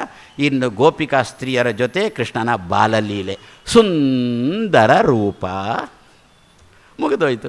ಅವನ ಸೌಂದರ್ಯಕ್ಕೆಲ್ವೋ ಮಾರು ಹೋಗಿ ಹೆಣ್ಮಕ್ಕಳೆಲ್ಲ, ಯಾವ ಹೆಣ್ಮಕ್ಕಳನ್ನು ಕೃಷ್ಣ ಕರೀಲಿಲ್ಲ, ಬನ್ನಿ ಬನ್ನಿ ಬನ್ನಿ ಬನ್ನಿ ಅಂತ ಕರೀಲಿಲ್ಲ. ಮತ್ತು ಅವರೇ ಮನೆಯಲ್ಲಿ ಕೆಲಸ ಮಾಡಿಕೊಂಡಿದ್ದವರು. ಕೃಷ್ಣ ತನ್ನ ಪಾಡಿಗೆ ಕೊಳಲು ಊದ್ತಾ ಇದ್ದ. ಈ ಹೆಣ್ಮಕ್ಕಳಿಗೆ ಕೃಷ್ಣನ ಬಳಿಗೆ ಬರಬೇಕಾಗಿತ್ತು. ಕೊಳಲಿನ ಧ್ವನಿ ಕೇಳಿತು. ಆ ಕೊಳಲಿನ ಧ್ವನಿ ಕೇಳುವಾಗ ಹೇಗೆ ಕೇಳಿತು? ಕೃಷ್ಣ ನಮ್ಮನ್ನು ಕರೀತಾನೆ ಅಂತ ಕೇಳಿತು ಅಷ್ಟೇ. ನನ್ನನ್ನು ನಿಮ್ಮ ಮನೆಗೆ ಊಟಕ್ಕೆ ಕರೀಲಿಲ್ಲ, ನನಗೆ ನಿಮ್ಮ ಮನೆಗೆ ಊಟಕ್ಕೆ ಬರಬೇಕು ಅಂತ ಆಸೆ ಉಂಟು.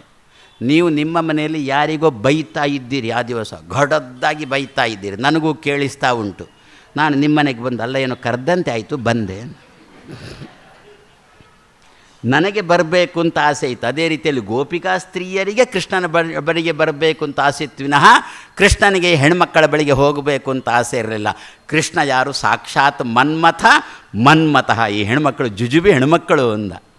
ಆದರೂ ಹೆಣ್ಮಕ್ಕಳೆಲ್ಲ ಬಂದಾಗ ಅವರಿಗೆ ನಿರಾಶೆ ಮಾಡಿಲ್ಲ. ಅವರನ್ನು ಕೃಷ್ಣ ಯಾವಾಗ ಸ್ಪರ್ಶ ಮಾಡಿದ ಗೊತ್ತಾ? ನಮ್ಮಲ್ಲೆಲ್ಲ ಕೃಷ್ಣ ಅಂತಂದು ಬಿಟ್ಟರೆ ಜಾರ ಚೋರ ಅಂತ ಕೃಷ್ಣನ ಕರೀತೇವೆ, ಸರಿಯಾಗಿ ತಿಳುವಳಿಕೆ ಇಲ್ಲ ನಮಗೆ. ಯಾವಾಗ ಹೆಣ್ಮಕ್ಕಳಲ್ಲಿ ಲಕ್ಷ್ಮಿಯ ಸನ್ನಿಧಾನ ಉಂಟೋ ಆವಾಗ ಮಾತ್ರ ಅಷ್ಟೂ ಹೆಣ್ಮಕ್ಕಳನ್ನು ಕೃಷ್ಣ ಮುಡ್ತಾ ಇದ್ದ. ಲಕ್ಷ್ಮೀ ಸನ್ನಿಧಾನ ಇಲ್ಲ ಅಂತಂದಾಗ ನಡೀರಿ ಅಂತಂತಿದ್ದ. ಅದರಿಂದ ರಾಮಚಂದ್ರ ಮಾತ್ರ ಏಕಪತ್ನಿ ವ್ರತ ಅಲ್ಲ, ಕೃಷ್ಣನೂ ಕೂಡ ಏಕಪತ್ನಿ. ಭಗವಂತ ಯಾವಾಗಲೂ ಕೂಡ ಏಕಪತ್ನಿ ವ್ರತದಲ್ಲೇ ಇರುವವನು. ಆದ್ದರಿಂದ ನಮ್ಮ ಮನೆಯಲ್ಲಿ ನಮಗೇನಾದರೂ ಸಂಶಯದ ಪ್ರಸಂಗ ಇತ್ತು ಅಂತಂದರೆ ಕೃಷ್ಣನ ಚಿಂತನೆ ಮಾಡೋಣ. ಗೋಪಿಕಾ ಸ್ತ್ರೀಯರ ಜೊತೆಗೆ ಸೇರಿದ ಕೃಷ್ಣನ ಚಿಂತನೆ ಆದ್ದರಿಂದಲೇ ಗೋಪಿಕೆ ಒಂದು ಹಾಡುಂಟ, ಗೋಪಿಕೆ ನಿನ್ನ ಮಗ ಜಾರ, ನಿನ್ನ ಮಗ ಚೋರ. ಮುಂದೆ ಈ ಹಾಡನ್ನು ಕೇಳಿದ ನಮ್ಮ ಮಕ್ಕಳು ನನಗೆ ನನ್ನ ಅಮ್ಮನ ಬಾಯಿಂದ ಸುಕುಮಾರ ಅಂತ ಹೇಳಿಸ್ಕೊಡ್ಬೇಕು ಅಂತ ಹೇಳಿಕೊಂಡು ಜಾರ ಚೋರರಾದರು. ಅಮ್ಮ ಬಂದು ಸುಕುಮಾರ. ಹಾಡು ಹಾಗೆ ಉಂಟಾ? ದೇಕ್ ಗೋಪಿಕೆ ನಿನ್ನ ಮಗ ಜಾರ ಚೋರ ಸುಕುಮಾರ. ಏನರ್ಥ? ನಾವೇನೋ ತಲೆಗೆ ಅರ್ಥ ಮಾಡಿಕೊಂಡೆ. ಅದೇ ವೇದ ಯಾರ ಕೈಗೂ ಸಿಕ್ಕಿ ಏನೋ ಅರ್ಥ ಮಾಡಿಕೊಂಡಂತೆ, ನಾನೇ ದೇವರು ಅಂತ ವೇದಕ್ಕೆ ಯಾರೋ ಅರ್ಥ ಹಚ್ಚಿದಂತೆ ನಮಗೂ ಕೂಡ ಹಾಡು ಸಿಕ್ಕಿತು, ನಮಗೆ ಬೇಕಾದಂತೆ ಅರ್ಥ ಹಚ್ಚಿದೆವು. ಅದರ ಅರ್ಥ ಏನು ಗೊತ್ತಾ? ಗೋಪಿಕೆ ನಿನ್ನ ಮಗ ಜಾರ, ನಿನ್ನ ಮಗ ಕೃಷ್ಣ ಜೀವನದಲ್ಲಿ ಒಂದು ದಿವಸನೂ ಜಾರ. ಅವನನ್ನು ಕರೆದ್ರೆ ಅವ ಬಂದಾನ, ನೀನು ಕರೆದ್ರೆ ಅವ ಬಾರ. ಏನರ್ಥ? ಬಾರ ಅಂದರೆ ಬರುವುದಿಲ್ಲ ಅಂತ ಅರ್ಥ ಅಲ್ವೋ? ಅದೇ ರೀತಿಯಲ್ಲಿ ಗೋಪಿಕೆ ನಿನ್ನ ಮಗ ಜೀವನದಲ್ಲಿ ಜಾರ, ಎಂದೂ ಕೂಡ ಜೀವನದಲ್ಲಿ ಜಾರುವುದಿಲ್ಲ.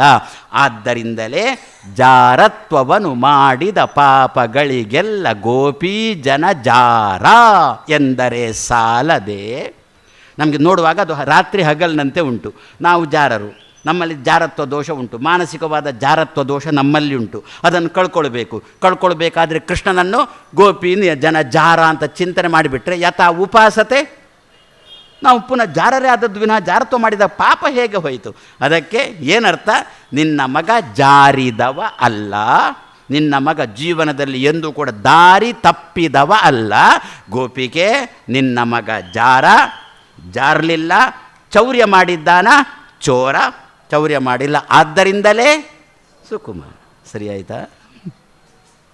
ಆದ್ದರಿಂದ ಸುಂದರ ರೂಪ, ಎಷ್ಟು ಚಂದದ ರೂಪ, ಸಾಕ್ಷಾತ್ ಹೆಸರೇ ಕೃಷ್ಣ ಅಂತ ಹೇಳಿಕೊಂಡಲ್ವೋ.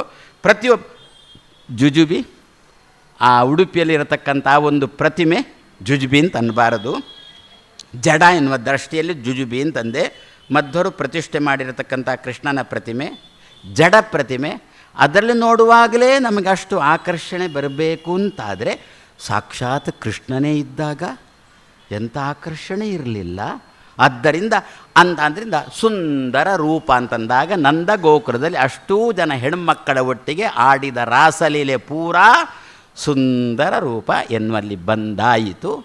ಆಮೇಲೆ ರುಕ್ಮಿಣಿ ವಲ್ಲಭ, ಇನ್ನೊಂದು ರುಕ್ಮಿಣಿ ಜೊತೆ ವಿವಾಹ, ಭಾರಿ ವೈಭವದ ವಿವಾಹ, ಕೃಷ್ಣನ ದಾಂಪತ್ಯ ಜೀವನ ಅಲ್ಲಿಂದ ಆರಂಭ. ಇಷ್ಟಕ್ಕೆ ಬಂದದ್ದ ಕೃಷ್ಣ ಮಧುರೆಯಲ್ಲಿ ಹುಟ್ಟಲಿಕ್ಕೆ, ಹೆಣ್ಮಕ್ಕಳ ಜೊತೆ ರಾಸಲೀಲೆ ಮಾಡಲಿಕ್ಕೆ, ರುಕ್ಮಿಣಿಯ ಕೈ ಹಿಡಿಲಿಕ್ಕೆ ಇಷ್ಟಕ್ಕೆ ಬಂದದ್ದು. ಕೊನೆಗೆ ಪಾಂಡವ ಬಂಧೋ, ಭಗವದ್ಗೀತೆ ಕೊಟ್ಟವನೇ ಪಾಂಡವ ಅಂದರೆ ಅರ್ಜುನ, ಅವನಿಗೆ ಬಂಧು ಅಂತಂದರೆ ಭಗವದ್ಗೀತೆ ಕೊಡುವ ಮೂಲಕ ಅವನಿಗೆ ಬಂಧು.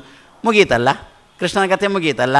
ದೇವಕಿ ನಂದನ ಸುಂದರ ರೂಪ ರುಕ್ಮಿಣಿ ವಲ್ಲಭ ಪಾಂಡವ ಬಂಧೋ ಅಂತ ಹೇಳಿಕೊಂಡು ಇದನ್ನು ಪ್ರತಿ ದಿವಸ ನಾವು ಹೇಳ್ಕೊಂಡು ಬಂದೆವು ಅಂತಂದು ಬಿಟ್ಟರೆ ದಶಮಸ್ಕಂದದ ಪೂರ್ವಾರ್ಧ ಉತ್ತರಾರ್ಧ ಎರಡೂ ಕಥೆಯು ಕೂಡ ಇದರೊಳಗೆ ಸೇರಿಸಿಕೊಂಡಿದೆ. ಆದ್ದರಿಂದ ಆಚಾರ್ಯ ಮಧ್ವರು ಕೇಳಿದಾಗ ಕೃಷ್ಣ ಅಂದಂತೆ ನನ್ನಲ್ಲಿ 10 ಲಕ್ಷ ಮಕ್ಕಳಿದ್ದಾರೆ. ಇದು ಆಚಾರ್ಯ ಮಧ್ವರು ಕೊಟ್ಟ ಲೆಕ್ಕ, ಪೂರ್ತಿ ಅವರಿಗೂ ಗೊತ್ತಿಲ್ಲ, ಆಚಾರ್ಯ ಮಧ್ವರಿಗೂ ಗೊತ್ತಿಲ್ಲ ಎಷ್ಟು ಮಕ್ಕಳು ಅಂತ ಹೇಳಿಕೊಂಡು. 10 ಲಕ್ಷ ಮಕ್ಕಳಿದ್ದಾರೆ, ಯಾರಿಗೆ ಸಂತತಿ ಇಲ್ಲವೋ ಅವರು ನನ್ನಲ್ಲಿ ಕೇಳಲಿ, ನಾನು ನನ್ನ ಮಗುವನ್ನು ಕೊಡ್ತೇನೆ ಅಂತ ಕೃಷ್ಣನಲ್ಲಿ ಆಚಾರ್ಯ ಮಧ್ವರು ಬೇಡಿದ ಕ್ರಮ ನಮಗೆ ಜೀವನದಲ್ಲಿ ಕೊಟ್ಟರು. ಆದ್ದರಿಂದ ಸಕಲ ಗುಣ ನಿಧಿ, ಲೋಕದಲ್ಲಿ ಎಲ್ಲೆಲ್ಲಿ ಏನು ಗುಣಗಳು ಅಂತ ಕಾಣ್ತೇವೋ ಬಹಳ ಚೆನ್ನಾಗಿ ಮಾತಾಡಿದ್ನೋ ದೇವರೇ, ನೀನೇ ಕೊಟ್ಟದ್ದಲ್ವ ಅವನಿಗೆ ಆ ಗುಣವನ್ನು. ಯೇ ಗುಣ ನಾಮ ಜಗತ್ ಪ್ರಸಿದ್ಧಾ ಯಂ ತೇಷು ಸ್ಮ ನಿದರ್ಶಯಂತಿ ಶ್ರೀಮಂತಮೇನಂ ಹನುಮಂತ ಮಾಹು. ಲೋಕದಲ್ಲಿ ಎಲ್ಲಿ ಏನು ಗುಣಗಳನ್ನು ಕಾಣ್ತೇವೋ ಆ ಗುಣಗಳನ್ನು ಕಂಡಾಗ ಇಲ್ಲಿ ಗುಣ ಉಂಟು ಅಂತ ಯಾರಾದರೂ ಅಂದರೆ ಅದು ಹನುಮನಲ್ಲಿ ಉಂಟು ಅಂತಂದ್ರೆ, ಅಲ್ಲ ಇಲ್ಲಿ ಈ ಗುಣ ಉಂಟು ಅದು ಹನುಮನಲ್ಲಿ ಉಂಟು ಅಂತ ಎಲ್ಲ ಗುಣಗಳಿಗೂ ನಿಧಿ ಹನುಮ ಹೇಗೋ ಅದೇ ರೀತಿಯಲ್ಲಿ ಭಗವಂತ ಸಕಲ ಗುಣ ನಿಧಿ ಅಂತ ನಾವು ಚಿಂತನೆ ಮಾಡೋಣ. ನಮಗೇನು ಲಾಭ ಅಂತ, ನಿಧಿ ಅಂತಲ್ವೋ ನಮಗೆ ಬೇಕಾದಾಗ ಕೊಡ್ತಾನೆ ಅಂತೆ. ನಾವೇನು ಮಾಡ್ತೇವೆ ಈಗ, ಅವನಿಗೇನು ಕೊಡೋಲ್ಲ, ನಾವು ಮಾತ್ರ ಅವನಿಂದ ತೆಕೊಳ್ತಾ ಇದ್ದೇವೆ. ಅದಕ್ಕೆ ಮೊದಲು ಅವನಿಗೆ ಕೊಡೋಣ. ಆ ದಿವಸ ನಿನಗೆ ಕೊಟ್ಟಿದ್ದೇನೆ ಕೃಷ್ಣ, ಈ ಸೌಂದರ್ಯ ಎನ್ನತಕ್ಕಂಥ ಗುಣವನ್ನು ಕೊಟ್ಟಿದ್ದೇನೆ, ನಿನ್ನಲ್ಲಿ ಚಿಂತನೆ ಮಾಡಿದ್ದೇನೆ, ಕೊಡೋ ಈ ದಿವಸ ಸೌಂದರ್ಯ. ಯಾಕೆ, ಯಾರಿಗೆ ಅಂತ ಕೇಳಿದ. ನನಗೊಂದು ಹೆಣ್ಣು ಮಗು ಹುಟ್ಟಿದೋ, ನೋಡಲಿಕ್ಕೆ ಆಗೋ ಅಲ್ವೋ, ಅದು ಸ್ವಲ್ಪ ಸೌಂದರ್ಯ ಆ ದಿವಸ ನಿನ್ನಲ್ಲಿ ನಾನು ಕೊಟ್ಟಿದ್ದೆ ಅಲ್ವೋ, ಎಲ್ಲೋ ಒಂದು ಕಡೆ ನೋಡಿದ ಸೌಂದರ್ಯವನ್ನು ನಿನ್ನಲ್ಲಿ ಕೊಟ್ಟಿದ್ದೇನಲ್ವೋ, ನಿನ್ನಿಂದಾಗಿ ಆ ಸೌಂದರ್ಯ ಬಂದದ್ದು ಅಂತ ಚಿಂತನೆ ಮಾಡಿದ್ದೆಲ್ವೋ, ಇವತ್ತು ಆ ಸೌಂದರ್ಯವನ್ನು ನನ್ನ ಈ ಮಗುವಿಗೆ ಕೊಡು. ನನ್ನ ಮಗುವಿಗೆ ಬುದ್ಧಿ ಇಲ್ಲ, ಯಾರೊಬ್ಬರು ಭಾರಿ ಬುದ್ಧಿವಂತರಿದ್ದಾರೆ, ಆ ಮಗುವಿಗೆ ಬುದ್ಧಿಶಕ್ತಿ ಕೊಟ್ಟವ ನೀನು ಅಂತ ಚಿಂತನೆ ಮಾಡೋಣ. ಆವಾಗ ನಮ್ಮ ಮಗುವಿಗೆ ಬುದ್ಧಿಶಕ್ತಿ ಇಲ್ಲದಿದ್ದರೆ ದೇವರ ಹತ್ರ ಆ ದಿವಸ ಆ ಮಗುವಿಗೆ ಕೊಟ್ಟ ಬುದ್ಧಿಶಕ್ತಿ ನಿನ್ನಿಂದ ಅಂತ ಚಿಂತನೆ ಮಾಡಿದ್ದೆ, ಕೊಡೋ ನನ್ನ ಮಗುವಿಗೆ ಬುದ್ಧಿಶಕ್ತಿ ಕೊಡು. ನಮಗೆ ಎಲ್ಲಿ ಯಾವ ಗುಣಗಳು ಬೇಕೋ ಅದನ್ನು ಮೊದಲು ದೇವರಲ್ಲಿ ಚಿಂತನೆ ಮಾಡಿ ದೇವರ ನಿಧಿಗೆ ನಾವು ಸೇರಿಸೋಣ. ರಕ್ತದ ನಿಧಿಗೆ ನಾವು ರಕ್ತ ಡೊನೇಟ್ ಮಾಡಲೇ ಇಲ್ಲ, ಹೋಗಿ ನನಗೆ ಇಷ್ಟು ರಕ್ತ ಬೇಕು ಅಂತಂದರೆ ಅವ ಅಂತಾನೆ ನೀನು ಎಷ್ಟು ಡೊನೇಟ್ ಮಾಡಿದ್ದಿ ಅಂತಾನೆ. ಅದೇ ರೀತಿಯಲ್ಲಿ ದೇವರ ಬಳಿಗೆ ಹೋಗಿ ದೇವರೇ ಆ ಗುಣ ಕೊಡು ಅಂತ ಕೇಳಬೇಕು ಅಂದರೆ ದೇವರಂತಾನೆ ನನ್ನಲ್ಲಿ ಆ ಗುಣ ಚಿಂತನೆ ಮಾಡಿದ್ದೀಯಾ ಅಂತಾನೆ. ಮೊದಲು ಚಿಂತನೆ ಮಾಡೋಣ, ಆಮೇಲೆ ಕೇಳಲಿಕ್ಕೆ ನಮಗೆ ಅಧಿಕಾರ ಬರುತ್ತೆ. ನಮ್ಮ ಜೀವನಕ್ಕೆ ಬೇಕಾದ್ದು ಒಂದು ಹೇಳಿ ಉಪನ್ಯಾಸ ಮುಗಿಸ್ತೇನೆ. ಏನು ಅಂತಂದುಬಿಟ್ರೆ, ಈಗಿನ ಕಾಲದಲ್ಲಿ ನಮ್ಮ ಹೆಣ್ಣುಮಕ್ಕಳನ್ನು ಹೊರಗೆ ಕಳಿಸಲಿಕ್ಕೆ ಭಯ ಆಗುತ್ತಾ? ರಾಜಸ್ಥಾನದ ಘಟನೆ ನೆನಪುಂಟಾ? ಅದನ್ನು ನೋಡಿದಂತೆ ದೆಹಲಿಯ ಘಟನೆ ನೆನಪುಂಟಾ? ಇದೆಲ್ಲ ಘಟನೆಗಳನ್ನು ನೋಡಿದ್ರೂ ಕೂಡ ನಮ್ಮ ಹೆಣ್ಮಕ್ಕಳಿಗೆ ಬುದ್ಧಿ ಬರಲಿಲ್ಲ ಅಂತಂದಾಗ ಆಶ್ಚರ್ಯ ಆಗುತ್ತೆ. ಇಂಥ ಮಕ್ಕಳನ್ನು ಹೊರಗೆ ಕಳಿಸಲಿಕ್ಕೆ ನಮಗೆ ಭಯ ಆಗುತ್ತೆ. ಅಕಸ್ಮಾತ್ ಹೆಣ್ಮಕ್ಕಳು ಹೀಗೇನಾದರೂ ಆದರೂ ಅಂತಂದರೆ ಅದನ್ನು ನ್ಯಾಯಾಲಯಕ್ಕೆ ಹೋದರೆ ಅವರಂತಾರೆ ಇಬ್ಬರೂ ಕೂಡ ಮೇಜರ್ ಅಂತಂದು ಬಿಡ್ತಾರೆ. ನಮಗೇನು ಮಾಡುವಂತಿಲ್ಲ. ಇದಕ್ಕೆ ಒಂದೇ ಒಂದು ದಾರಿ, ಇದಕ್ಕೊಂದು ಹೆಸರು ಏನು ಈಗಿನ ಕಾಲದಲ್ಲಿ? ಆ ಕಲ್ಲು ಬಿಸಾಡುವವರದ್ದು. ಈ ಕಲ್ಲಿಗೆ ಎಷ್ಟು ಮಹತ್ವ ಉಂಟಲ್ಲ. ಒಂದು ಕಲ್ಲು, ಇನ್ನೊಂದು ಕಪ್ಪು, ಎರಡು ಹೇಳಿದರೆ ಸಾಕು, ಯಾರು ಅಂತ ನೀವು ತೀರ್ಮಾನ ಮಾಡಿ ಬಿಡ್ತೀರಾ. ನಖಶಿಖಾಂತ ಕಪ್ಪು ಒಂದು, ಕೈಯಲ್ಲಿ ಒಂದು ಕಲ್ಲು ಒಂದು. ನಖಶಿಖಾಂತ ಕಪ್ಪು ಒಂದು ಗೊತ್ತಾಯ್ತು ತಾನೆ, ಮತ್ತೊಂದು ಕಲ್ಲು. ನಮ್ಮ ಮಕ್ಕಳನ್ನು ಪ್ರೀತಿಸಿದಂತೆ ಮಾಡ್ತಾರಾ? ಆ ಮಕ್ಕಳು ಮನೆಯಲ್ಲಿ ಬಂದು ಹೇಳ್ತಾವ? ಇಲ್ಲ. ಅವ ಮಾಡುವ ನಾಟಕೀಯ ಪ್ರೀತಿಗೆ ನಮ್ಮ ಮಕ್ಕಳು ಒಳಗಾದವು. ಅಪ್ಪ ಅಮ್ಮ ಹೇಳಿದ್ರು ಕೇಳೋಲ್ಲ. ಇಂಥ ಪ್ರಸಂಗ ಪ್ರತಿ ದಿವಸದಂತೆ ಪತ್ರಿಕೆಯಲ್ಲಿ ಓದ್ತಾ ಇರುತ್ತೇವಲ್ಲೋ. ಏನು ಮಾಡಬೇಕು? ಯಾರ ಹತ್ರ ಹೇಳಬೇಕು? ಒಂದೇ ದಾರಿ, ದೇವರನ್ನು ಸಕಲ ಗುಣ ನಿಧಿ ಅಂತ ಚಿಂತನೆ. ಅಂದರೆ ಏನು? ಇದರಿಂದ ಲಾಭ ಏನಾಯಿತು? ಮತ್ತೇನಿಲ್ಲ. ಆ ಹುಡುಗನಿಂದ ನಮ್ಮ ಮಗುವನ್ನು ಬಿಡಿಸಬೇಕಾಗಿದೆ. ಈಗ ಹೇಗೆ ಬಿಡಿಸುವುದು ಅಂತ ನಾವು ದುರ್ಯೋಧನನ್ನು ನೋಡಿದ್ದೆವು. ದುರ್ಯೋಧನ ದ್ವೇಷ ಮಾಡ್ತಾ ಇದ್ದ, ಪಾಂಡವರನ್ನು ದ್ವೇಷ ಮಾಡ್ತಾ ಇದ್ದ ಅಲ್ವೋ ದುರ್ಯೋಧನ ಪಾಂಡವರನ್ನೇನು ದ್ವೇಷ ಮಾಡ್ತಾ ಇದ್ದ. ದೇವರೇ, ದುರ್ಯೋಧನ ದ್ವೇಷ ಮಾಡಲಿಕ್ಕೆ ನೀನೇ ಆ ದ್ವೇಷವನ್ನು ಕೊಟ್ಟದ್ದು ಅಂತ ನಾವು ಚಿಂತನೆ ಮಾಡೋಣ ಪ್ರತಿ ದಿವಸ. ದುರ್ಯೋಧನನ್ನು ದ್ವೇಷ ಮಾಡ್ತಾ ಇದ್ದಾನೆ, ಆ ದ್ವೇಷವನ್ನು ದುರ್ಯೋಧನನಿಗೆ ಕೊಟ್ಟವ ನೀನು ಅಂತ ಹೇಳಿಕೊಂಡು ದೇವರಲ್ಲಿ ಚಿಂತನೆ ಮಾಡೋಣ, ದ್ವೇಷವನ್ನು ಚಿಂತನೆ ಮಾಡೋಣ. ಮುಂದೆ ನಮ್ಮ ಮಗಳನ್ನವ ಪ್ರೀತಿಸುವಂತೆ ನಾಟಕ ಮಾಡ್ತಾ ಇದ್ದಾನಲ್ಲ, ಈಗ ಅವರಿಬ್ಬರ ಮಧ್ಯದಲ್ಲಿ ದ್ವೇಷ ಬರಬೇಕಲ್ಲ. ದ್ವೇಷ ಬರಬೇಕಾದ್ರೆ ಏನು ಮಾಡೋದು? ದೇವರಲ್ಲಿ ಪ್ರಾರ್ಥನೆ ಮಾಡೋದು. ಆ ದಿವಸ ದುರ್ಯೋಧನನ ದ್ವೇಷವನ್ನು ನಿನ್ನಲ್ಲಿ ಕೊಟ್ಟಿದ್ದೇನಲ್ವೋ, ಕೊಡು. ಯಾರಿಗೆ ಕೊಡಬೇಕು ಅಂತಂದ. ಮಗಳಿಗೆ ಕೊಡಬೇಕೋ ಅವನಿಗೆ ಕೊಡಬೇಕು ಅಂತ ಪುನಃ ದೇವರು ಪ್ರಶ್ನೆ ಮಾಡಿದ. ನಾವೇನಂತೇವೆ? ಮಗಳಿಗೆ ಕೊಡು, ಮಗಳು ಅವನನ್ನು ದ್ವೇಷಿಸುವಂತೆ ಮಾಡೋ ಅಂತ ನಾವಂತೇವಲ್ಲ. ತಪ್ಪು ಅಂದರು.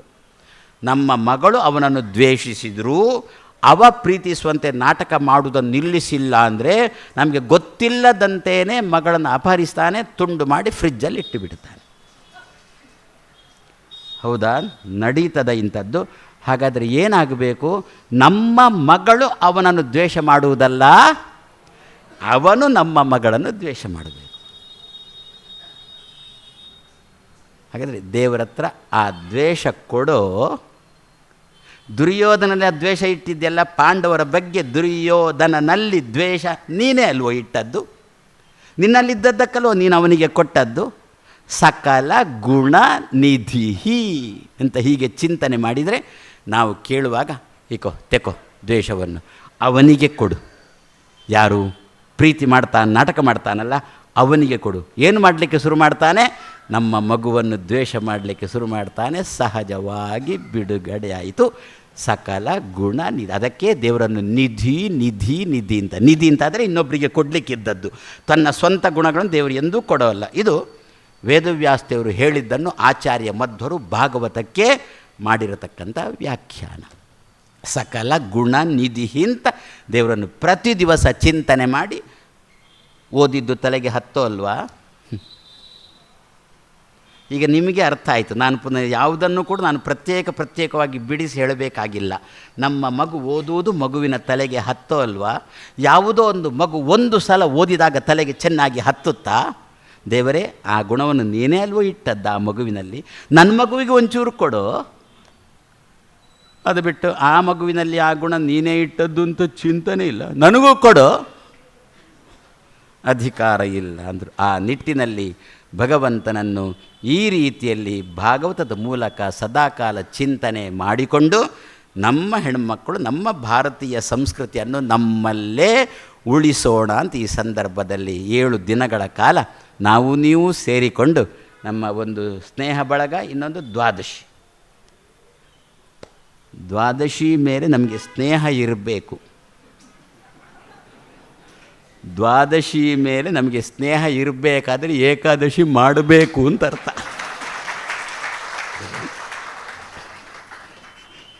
ನಾವೆಲ್ಲ ಈ ದ್ವಾದಶಿ ದಿವಸ ಬೆಳಿಗ್ಗೆ 2:30 ಗಂಟೆಗೆ ಎದ್ದು ಜಪ ಪೂಜೆ ಸೂರ್ಯೋದಯ ಆಗುವುದರೊಳಗೆ ಎಲ್ಲ ಜಪ ದೇವರ ಪೂಜೆ ಎಲ್ಲ ಮುಗಿಸ್ತೇವೆ. ಯಾಕೆ? ದ್ವಾದಶಿ ಮೇಲೆ ಪ್ರೀತಿ ಇದ್ದದ್ದಕ್ಕೆ. ಯಾಕೆ ಪ್ರೀತಿ ಬಂತು? ಹಿಂದಿನ ದಿವಸ ಉಪವಾಸ ಮಾಡಿದ್ದಕ್ಕೆ ಹೊಟ್ಟೆ ಚುರು ಚುರು ಚುರು ಚುರು ಅಂತ ಉಂಟು. ಹಾಗಾದರೆ ನಮಗೆಲ್ಲರಿಗೂ ಕೂಡ ಇದೊಂದು 2 ಸಂಸ್ಥೆಗಳು ಚೆನ್ನಾಗಿ ಉಂಟು. ಹೆಸರು ಏನು? ದ್ವಾದಶಿ ಸ್ನೇಹ ಅಂತ ಹೇಳಿಕೊಂಡು, ದ್ವಾದಶಿ ಸ್ನೇಹ ಅಂತ ಪ್ರತಿ ದಿವಸ ಚಿಂತನೆ ಮಾಡೋಣ. ಆವಾಗ ಆ ಸ್ನೇಹ ಬರಬೇಕಾದ್ರೆ ಏಕಾದಶಿ ತನ್ನಿಂತಾನೇ ಅದರ ಜೊತೆಗೆ ಬಂದೇ ಬರುತ್ತೆ. ಆವಾಗ ನಮ್ಮ ಧರ್ಮವು ನಾವು ಉಳಿಸಿಕೊಂಡಂತೆ ಆಗುತ್ತೆ ಅಂತ ಹೇಳಿಕೊಂಡು ತುಂಬ ಶ್ರದ್ಧೆಯಿಂದ ನಗರ ಗದ್ದೆಯ ಈ ಕುಟುಂಬದವರು ನಮ್ಮನ್ನು ಬರಬೇಕು ಅಂತ ಯಾವಾಗಲೂ ಹೇಳ್ತಿದ್ದರು. ಸಮಯ ಕೂಡಿ ಬಂದೆವು. ಆದರೆ ಅವರ ಹೆಸರಿಂದ ಮತ್ತೊಂದನ್ನು ನಾನು ಆರಂಭ ದಿವಸನೇ ಹೇಳಿದ್ದೆ, ನಗರಗಳನ್ನೆಲ್ಲ ಪೂರ ಹಾಳು ಮಾಡಿ ತೆಗೆಯುವುದು ಬೇಡ, ಸಾಲದ್ದಕ್ಕೆ ಬಿಡದಲ್ಲಿ ಪುನಃ ಏನೋ ಹೊಸ ಬೆಂಗಳೂರು ಮಾಡಲಿಕ್ಕೆ ಹೊರಟಿದ್ದಾರೆ ಕಾಣುವುದು. ಆದರೆ ಊರಿನ ಹೆಸರು ಚೆನ್ನಾಗುಂಟು. ಪ್ರಾಣ ಹೋದರೂ ಬಿಡೋದು ಮಾಡಲಿಕ್ಕೆ ಬಿಡೋಲ್ಲ. ನಮ್ಮ ಹಳ್ಳಿಯಾಗಿ ಇರಲಿ, ಹಳ್ಳಿಯಲ್ಲಿದ್ದಂತಹ ಗದ್ದೆಗಳು ನಗರಕ್ಕೂ ಕೂಡ ಬರುವಂತೆ ಆಗಲಿ ಅಂತ ಈ ಸಂದರ್ಭದಲ್ಲಿ ಆಶಿಸಿ ನಿಮಗೆಲ್ಲ ದೇವರ ಶ್ರೇಯಸ್ಸನ್ನು ಬಯಸಿ 2 ಮಾತನ್ನು ಕೃಷ್ಣಾರ್ಪಣಂ ಅಸ್ತು.